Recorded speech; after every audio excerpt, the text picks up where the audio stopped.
ಕಿಚ್ಚನ ಮುಂದೆ ನಡೆಯಲಿಲ್ಲ ಗೌತಮಿ ಪಾಸಿಟಿವ್ ಮುಖವಾಡ.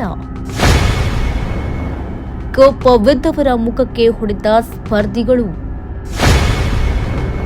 ಶಿಶಿರ್ ಬರ್ತ್ಡೇಗೆ ಬಿಗ್ ಬಾಸ್ನಿಂದ ಎಲಿಮಿನೇಷನ್ ಗಿಫ್ಟ್. ಗೋಲ್ಡ್ ಸುರೇಶ್ ತುರ್ತು ನಿರ್ಗಮನವಾಗಿದ್ದು ಯಾಕೆ? ಎಸ್, ಗೌತಮಿ ಪಾಸಿಟಿವಿಟಿ ಅಂತ ಹೇಳ್ಕೊಂಡು ಶೋನಲ್ಲಿ ಕಾಲ ಕಳೀತಾ ಇದ್ರು. ನಿಜವಾದ ಪಾಸಿಟಿವಿಟಿ ಏನಿಲ್ದಿದ್ರು ಈ ಅಮ್ಮ ಡೌ ಮಾಡಿಕೊಂಡು ಇದ್ದಾರೆ ಅನ್ನೋದು ಹಲವರ ಅಭಿಪ್ರಾಯವಾಗಿದೆ. ಕಿಚ್ಚನ ಎದುರು ಸಹ ಗೌತಮಿ ಜಾಧವ್ ಪಾಸಿಟಿವಿಟಿ ಮುಖವಾಡವನ್ನ ಧರಿಸಲು ಟ್ರೈ ಮಾಡಿದ್ದಾರೆ. ಆದರೆ ಅದು ಸುದೀಪ್ ಎದುರು ನಡೆಯಲಿಲ್ಲ. ಕೋಪಗೊಂಡ ಸುದೀಪ್ ಖಡಕ್ ತಿರುಗೇಟು ನೀಡಿದ್ದಾರೆ. ಇಷ್ಟು ದಿನ ಎಲ್ಲವನ್ನ ಸಹಿಸಿಕೊಂಡು ಬಂದಿದ್ದ ಕಿಚ್ಚ ಗೌತಮಿಗೆ ಕ್ಲಾಸ್ ತೆಗೆದುಕೊಂಡ್ರು. ಎಲ್ಲರೂ ಆಡಿದ್ದಾರೆ, ನಿಮ್ಮದೇನು? ಸುಮ್ನೆ ಶೋನವರು ಇಟ್ಟಿದ್ದಾರ ಈ ಗೇಮ್ ಅನ್ನ ಎಂದು ಗೌತಮಿಗೆ ಸರಿಯಾಗಿ ಚಾಟಿ ಬೀಸಿದ್ರು. ಅದಕ್ಕೆ ಗೌತಮಿ ಗಪ್ ಚುಪ್ಪಿರಲಿಲ್ಲ. ಎಸ್, ಈ ವಾರ ಗೋಲ್ಡ್ ಸುರೇಶ್ ಕ್ಯಾಪ್ಟನ್ ಆಗಿದ್ರು. ಅಲ್ಲದೆ ಉತ್ತಮ ಪಟ ಕೂಡ ಸಿಕ್ಕಿತ್ತು. ಆದರೆ ಅನಿವಾರ್ಯ ಕಾರಣದಿಂದ ಅವರು ಬಿಗ್ ಬಾಸ್ ಮನೆಯಿಂದ ಹೊರಗೆ ಬರುವಂತಾಗಿದೆ.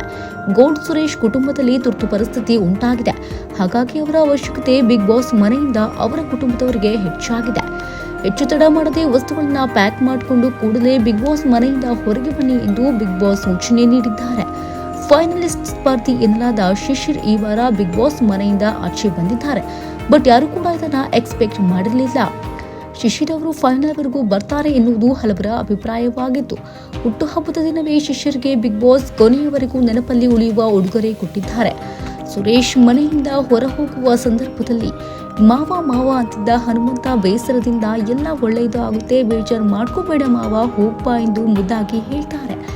ಈ ಘಟನೆ ಸುರೇಶ್ ಕಣ್ಣಲ್ಲಿ ಅಲ್ಲದೆ ನೋಡುಗರ ಕಣ್ಣಚ್ಚಲ್ಲೂ ಕೂಡ ನೀರು ತರಿಸಿತು. ಒಟ್ನಲ್ಲಿ ಮನೆಯವರ ದ್ವೇಷ, ಅಸೂಯೆ ಕಾದ ಹಂಚಾಗಿದೆ. ಕ್ಯಾಪ್ಟನ್ ಸುರೇಶ್ ಮನೆಯಿಂದ ಹೊರ ಹೋದ್ಮೇಲೆ ಯಾರು ಕ್ಯಾಪ್ಟನ್ ಆಗ್ತಾರೆ? ಕಿಚ್ಚನ ನೀತಿ ಪಾಠ ಹೇಗೆಲ್ಲ ಮನೆ ಮಂದಿಯ ತಲೆಗೋಗಿದೆ, ಕಾದ್ ನೋಡಬೇಕು. Entertainment bureau, SNC news.